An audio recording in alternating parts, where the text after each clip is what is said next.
Welcome back to my channel. My name is Diavion Johnson and I'm bringing you another video. Okay, so I'm not going to even go on and on about what this video is about because y'all already read the title. Y'all know I failed the test.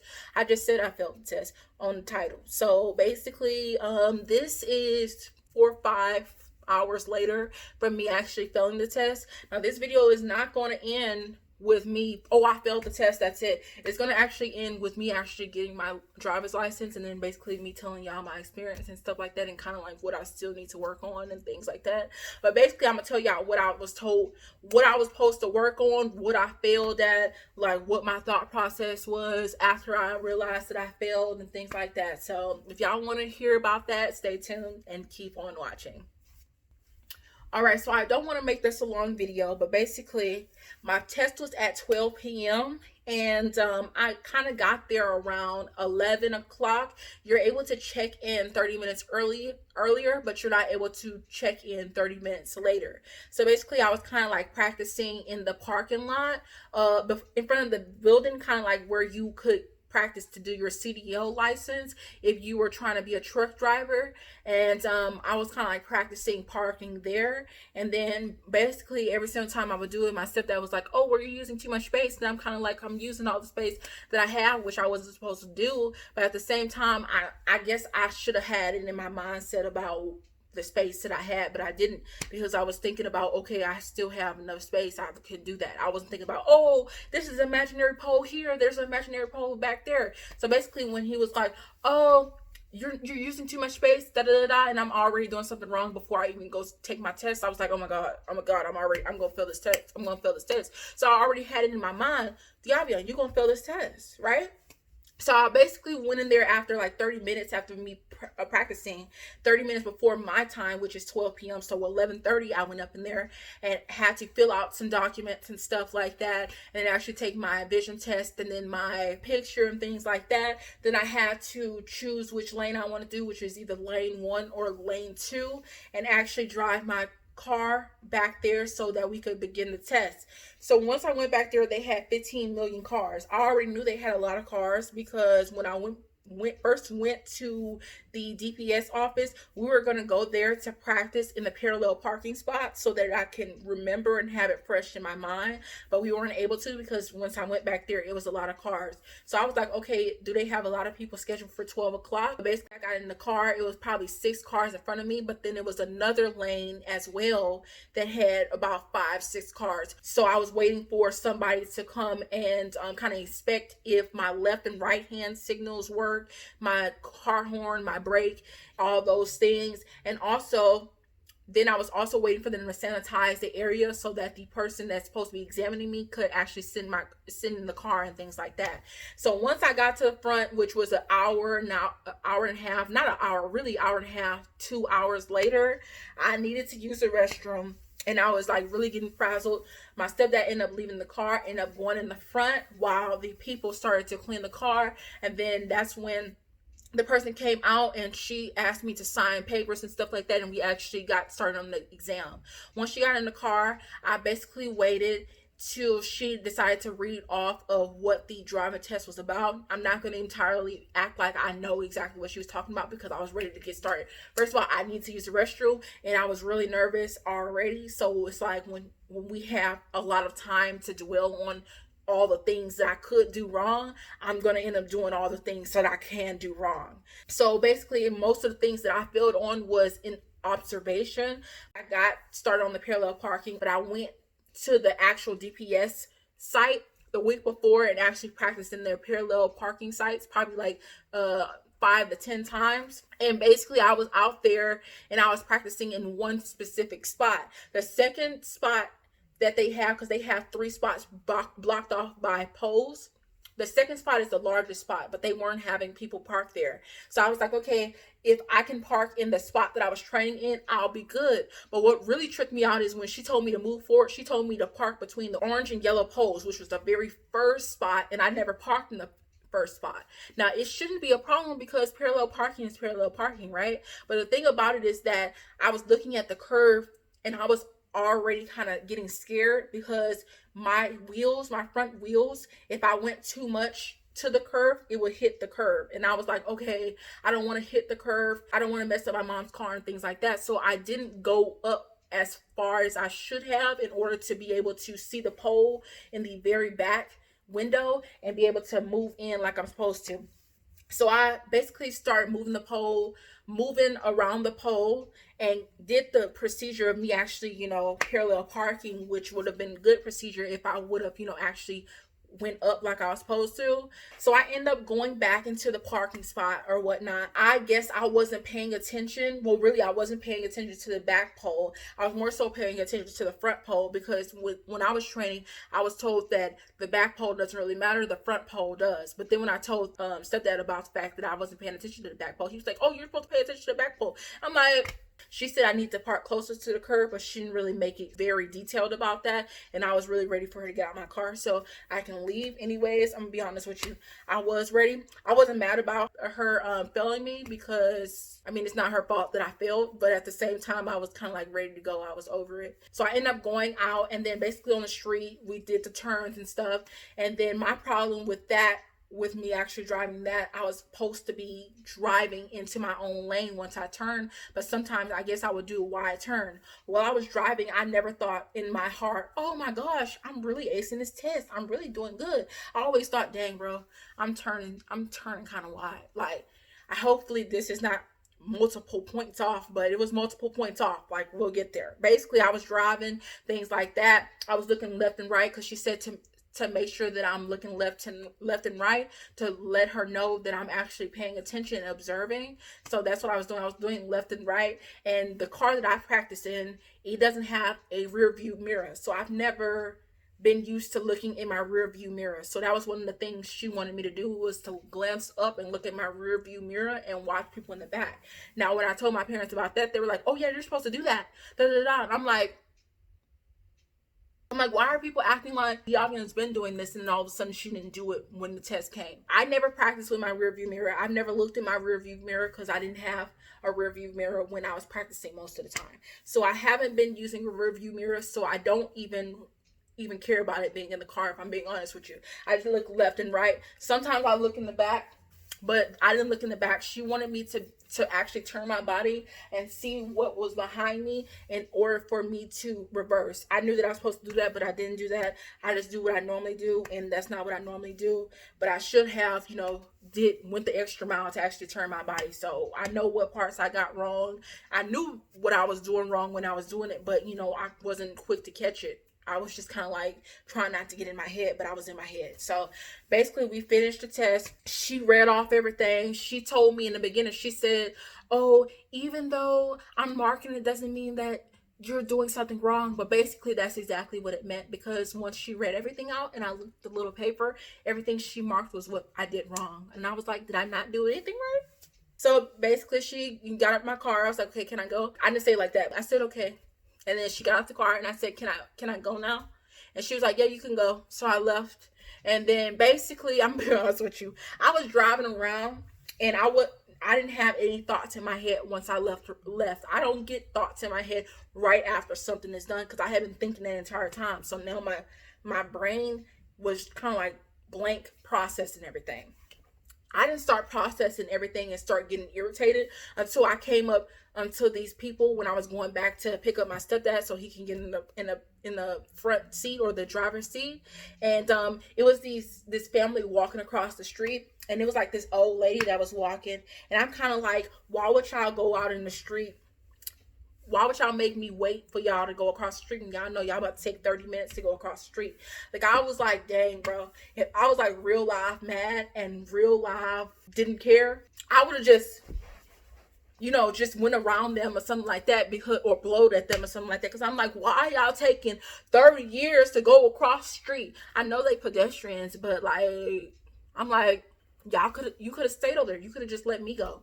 I would have been done. So that was one of the things I was kind of like, once started my irritation. Then once I once I get irritated, I kind of need kind of space, but you don't have space when you're in a car with somebody else. So like once I did everything and I already told you I failed, and then I start getting been asked questions and stuff like that, I answer the questions, but I don't really like answering the questions because I'm done. I don't want to keep talking about it. I already told you I failed. Oh, what did you do wrong? Oh, well, I told you you're supposed to do that. And then there'll be some things that I don't remember you ever telling me that. And then some things I'm like, yeah, you did tell me, but I didn't do it. So you telling me you told me that doesn't, it's not gonna make me, go back in time and pass the test. So basically I gotta pass the test in 2 weeks. The lady was like, oh well, you can reschedule your test. It may say a month out or anything like that, but it never says a month out. A lot of people aren't scheduling their test, so it was really another available slot for Friday next week, but I didn't want to do that. I decided to take it in 2 weeks. If I don't pass this test in 2 weeks, I'm gonna like wait a little bit longer to take the third test. If I don't pass the third test, I'm kind of done with taking the test this year. I'm gonna be honest with you. This is how this is how I work. If I done failed something 15 million times, I'm over it. After the third time, really the second time, really the first time, I'm kind of like, but the third time, you have to pay money if you fail that again. You have to pay money again in order to go through the entire process to like, pass the test. So I'm gonna take it again in 2 weeks. And hopefully that'll be the end of this video because I'm not gonna keep on going back and taking the test, okay? Okay, guys, so this is a different day. This Friday is 2 weeks since the last time I took my attempt at my driving test. So this is my second attempt, and I already know that I'm going to pass this test. I just have it in my mind that I'm going to because I should have had it in my mind last week, but like I said, it's just when I get in my head, myself is my worst enemy. So I already knew that I was going to probably not pass that test last time. I already had it in my mind that I was going to pass the test, but this time I have it in my mind that I'm going to pass the test. And I've been feeling that way since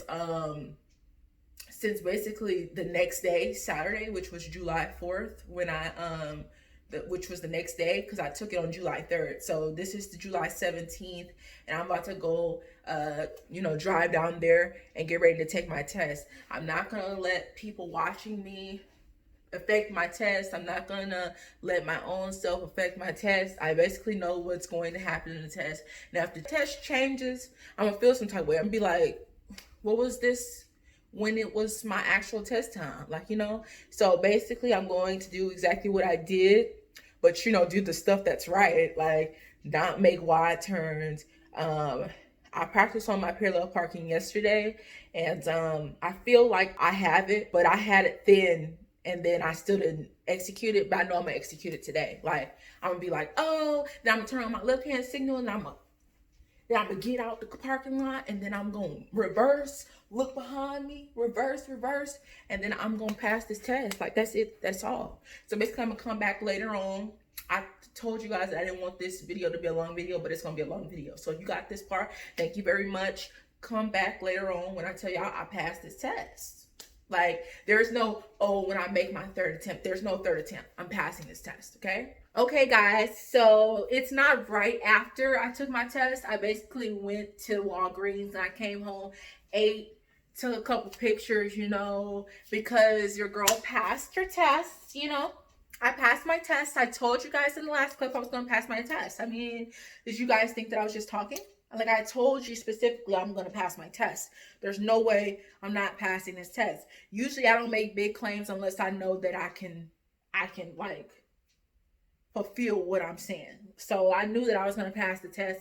I didn't think I was going to be like a straight where I don't have any mess ups or anything like that, but I knew that there was no way that I was walking out there without my license.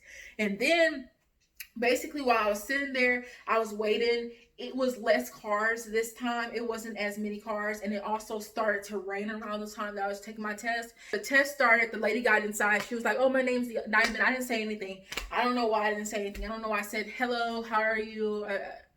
I don't know. I just didn't say anything. I was just like, listen, let's get started on this test. I don't got time to be saying hello, okay? Okay? I started my test with the parallel parking. So as soon as I got to that spot that I failed at last time, because I didn't really do practicing in there and I was like kind of scared, I did basically my parking, and I did the little right all the way to the side. Then I turned, went straight, then turned to the left and swooped in there. And I was like, ooh, I'm about to pass this test. I already knew I was about to pass this test, but there's no way I'm failing this test after I just did this great of parallel parking. Mind you, I turn on my signals for my right side. Now, I hadn't been taught to turn on my signals right and left because I was parent taught. So the parent was only teaching me how to drive, like basics. They wasn't teaching me specifics of what the driving test was going to mark off, like signals. The only reason why I did signals is because when I went to practice parallel parking at the DPS office, I noticed other people had on signals. So I was like, okay, am I supposed to put on signals? I'm like, okay, let me put on signals. So I put on my right signal to, parallel park. And then once I parked and she was like, okay, you can come out, I put on my left hand signal and came out of the parking spot. And then that left hand signal came off, and then I had to turn it back on so that I could turn on the street, you know? So basically, at the very end, once I was done, I made sure that I didn't do too many wide turns or wide turns, period. She didn't talk to me about how I was turning or how wide I was turning or if I was turning bad or good. So that means I was turning decent. She didn't say anything about me not observing my left and right, or like in my rear view, especially when I'm backing up or when I'm coming to a stop sign or things like that. So I did good on that. And that's basically what I was spelling on last time, was observation and positioning and stuff like that, and control when I'm going out into the street. At the end, I mean, just to let me know, she said, you passed it this time. To let me know, well, you didn't pass it that first time, but you passed it this time, so congratulations, okay? I was like, okay. But I read into a lot of things that really doesn't need to be read into, so it's not really that big of a deal. So basically, she started telling me, okay, well, you need to work on your stop sign. When you go to the stop sign, I have a tendency to stop behind the stop sign because a lot of times the stop sign, I don't know why they place a stop sign way back there when they know that a lot of people cannot see left and right at the stop sign. At the stop sign, I rolled up a little bit and then went to a complete stop so that I could look left and right. But you're supposed to stop behind the stop sign or at the white line, the solid white line. When I told you guys earlier, I did my signals, but for some reason she didn't mark my signals. She was like, oh, well, you didn't do your signals for parallel parking. And I was like, I know for sure I did my signals for parallel parking, but I passed my test, so I don't really have no issues. But if it came up to where I failed the test, and that was one of the reasons why I failed the test, I would have brought that up. I would have been like, okay, I don't know if you weren't paying attention, but I put my left and right signal on, okay? They want you to be exaggerated with a lot of the things so that they know that you're doing it. Like even with my left, me turning to look out my rearview mirror and then my left and right mirrors, I was like real life. Like, okay, to like realize, show them, oh, I'm doing this, right? And then basically I was on my way and I was ready to go. I was like, okay, I done passed my test. Like, I'm like, there's no other thing she could have said, but you passed the test. If I would have felt this test, I would have felt as though they had me on a do not pass list. That's what I would have felt like, because there's no way that I should have failed a test this time. Like the first time, I wasn't confident in myself. I made mistakes that I knew I was making while I was making them. So I wasn't like, oh, I shouldn't have failed the test. I thought I did great. Even though I did trash. So that's that. That completes this video. Don't forget to like, comment, and most definitely subscribe. And I'll see you in the next one.